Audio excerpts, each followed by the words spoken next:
ada 3 pohon yang istimewa. Yang pertama kata beliau Syahrul Rajab. Yang pertama adalah bulan Rajab, ayyamu tawriqiha. Itu bulan biasanya orang-orang beriman itu menebar benih atau menebar bibit gitu. Wa syahru Sya'ban ayyamu tafri'iha. Bulan Sya'ban, bulan istimewa yang kedua kata beliau, bulan kita menumbuhkan batang pohon dan ranting dari sebuah pohon. Kemudian wasyahru Ramadan, adapun bulan Ramadan ya, kata beliau adalah ayyamu hisadiha, bulan untuk kita memanen. Bulan kita memanen amal soleh. Wal mu'minuna quttafuha, dan orang-orang beriman itu sejatinya adalah petani-petani yang memanen amal soleh. Maka Bapak Ibu yang Allah muliakan, Allah sudah antarkan kita ke bulan yang mulia ini. Padahal ada banyak orang yang tidak seberuntung kita, yang sudah Allah panggil lebih dulu itu sebelum Ramadan, atau mungkin yang meninggal di bulan Ramadan. Kita sampai malam 23 ya, bagi yang memulai Selasa, puasa hari Selasa gitu ya, dan sudah malam 24 bagi yang puasa mulai Senin ya. Maka Bapak Ibu yang Allah muliakan, sejatinya kita harus optimalkan bulan Ramadan ini sampai ke penghujungnya ya. Khususnya kita sudah sampai di 10 hari terakhir yang kata Ibunda Aisyah radhiyallahu anha, ada 3 perkara yang selalu Nabi lakukan di 10 hari yang terakhir ya. Yang pertama kata beliau syadda mi'zarahu, Nabi itu mengencangkan sarung. Kata ulama hadis, mengencangkan sarung ini bisa bermakna menjauhi pasangan, atau yang kedua juga bisa bermakna mengurangi makan minum. Karena biasanya makan minum Bapak Ibu, kalau porsinya agak ekstra, itu memang membuat kita agak kendor dan tidak kuat berdiri malam. Jadi Nabi itu biasanya 10 hari terakhir mengurangi porsi makan. Jadi kalau yang kita biasanya nambah gitu ya, ini harusnya malam-malam begini harus mengurangi gitu, ya. Nah, jadi Bapak Ibu sekalian, baik yang kita makan ketika berbuka atau nanti makan sahur gitu. Yang kedua kata beliau adalah aiqadha ahlah, Nabi itu selalu membangunkan keluarganya. Jadi ibadah i'tikaf itu tidak semata-mata untuk para suami ya. Tidak semata-mata untuk laki-laki, tetapi juga untuk kaum wanita. Karena pada hadis Bukhari Muslim ya, Nabi itu Bapak Ibu sekalian tidak pernah meninggalkan i'tikaf sampai beliau wafat. Dan ketika beliau wafat, i'tikaf itu dilanjutkan oleh istri-istri beliau. Nah, ini menunjukkan bahwa tradisi itu juga berlaku untuk kaum wanita ataupun perempuan. Jadi malam-malam begini Bapak Ibu sekalian, kita ajak keluarga kita ya. Jadi baik yang mungkin bisa di masjid, kalau yang punya uzur bisa di rumah, tapi tetap ya, artinya membangunkan keluarga. Apa tujuannya? Ahya laila. Itu diantara fokus kita adalah menghidupkan malam. Jadi jangan sampai 10 hari terakhir yang istimewa ini kita banyak lewatkan dengan hanya tidur-tidur saja. Mohon maaf Bapak Ibu, apalagi yang cuma pindah tempat tidur, yang tadinya di rumah pindah ke masjid gitu, ya. Nah, jadi mengapa i'tikaf itu mayoritas para ulama mengatakan tidak sah dilakukan kecuali di masjid ya?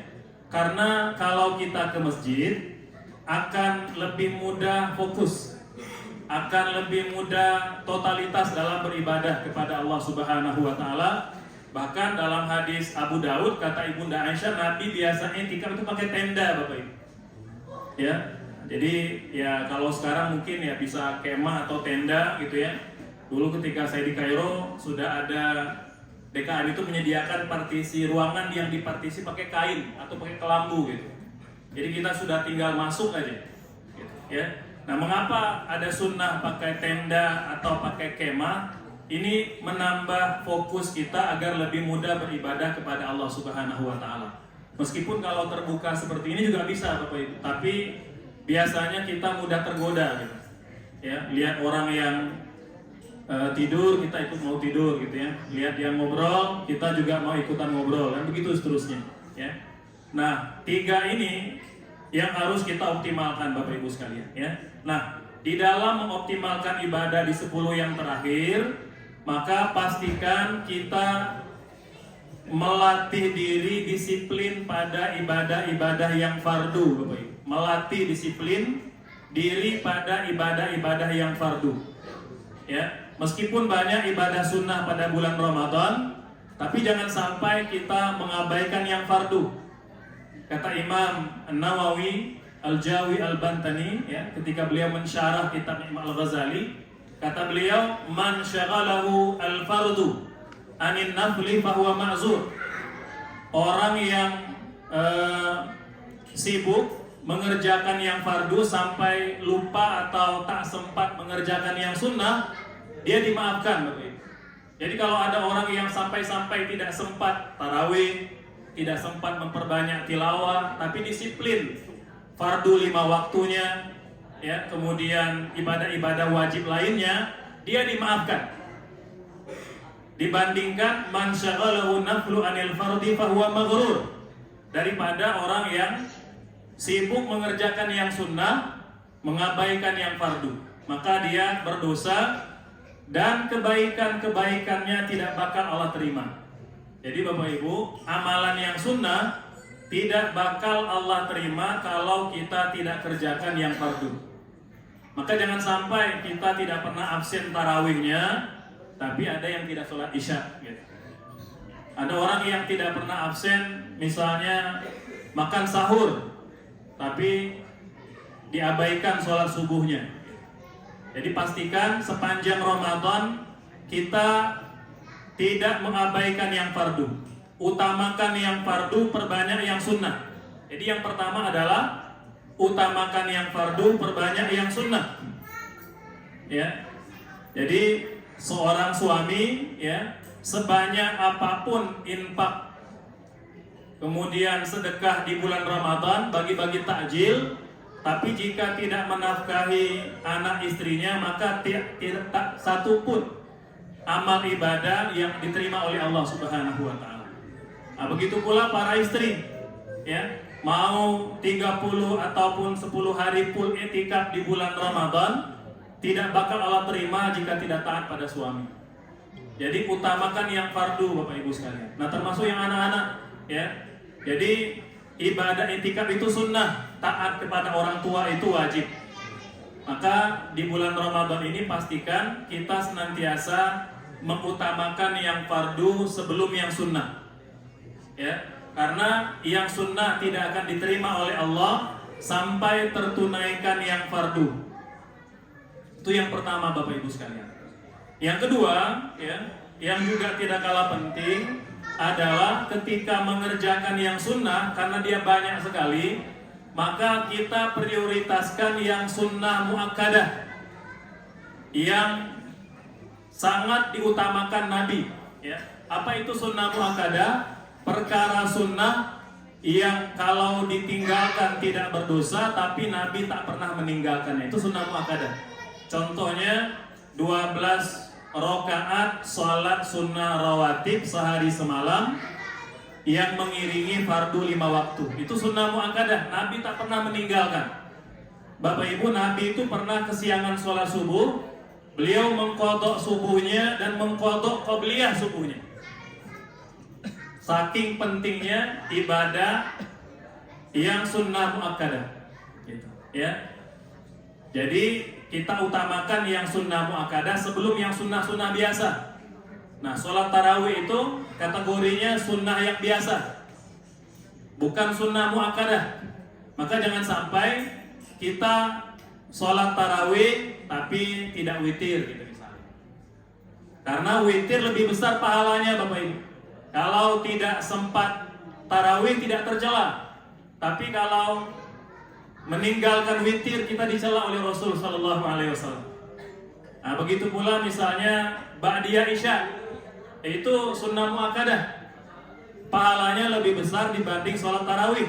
Maka jangan sampai kita ngejar sholat tarawih tapi kita tidak sholat ba'diyah isya, Padahal kalau kita sholat sampai 20 sampai 36 rakaat tarawih, pahalanya tak sebanding dengan 2 rakaat ba'diyah isya. Karena sunnah muakkadah itu kata para ulama, yaf'aluhu ghaliban wa la yatrukuhu ahyanan, ya. Jadi perkara yang tidak pernah Nabi tinggalkan. Kalau yang ghairu muakkad, yaf'aluhu ghaliban wa yatruku ahyanan. Yang sering Nabi kerjakan tapi kadangkala beliau tinggalkan. Jadi tarawih itu sering Nabi kerjakan tapi kadangkala beliau tinggalkan, ya. Maka di bulan Ramadan ini banyak sekali amal-amalan yang sunnah. Maka yang tadi kita pastikan Bapak Ibu, kerjakan yang fardu, perbanyak yang sunnah. Dan yang sunnah karena tidak mungkin semua kita bisa kerjakan, maka prioritaskan yang sunnah muakkadah. Sunnah muakkadah kalau dalam bab sholat, 1, sholat rawatib yang 12 rakaat. Yang kedua qiyamul lail. Yang ketiga sholat witir. Ya, ini 3 sholat sunnah yang muakkadah. Lainnya itu ghairu muakkad. Nah, jadi upayakan kita memprioritaskan yang sunnah muakkadah sebelum yang sunnah-sunnah biasa. Ya. Yang terakhir, Bapak Ibu yang Allah muliakan, Ramadan juga penting kita jadikan sebagai sarana untuk meningkatkan ibadah sosial, tidak semata-mata ibadah personal, ya.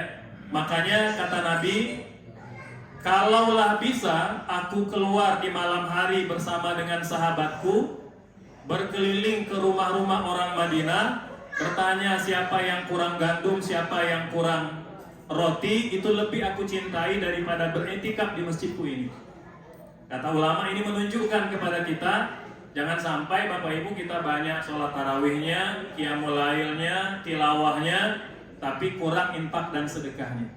Padahal Nabi dikatakan orang yang sangat dermawan, dan lebih-lebih dermawannya ketika di bulan Ramadan, ya.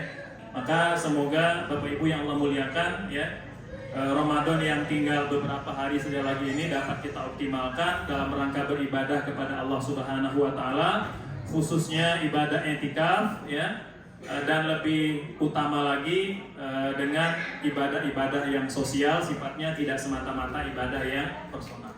Demikian, semoga bermanfaat, ya, dan insyaallah semoga dapat kita amalkan. Astagfirullah. Wassalamualaikum warahmatullahi wabarakatuh.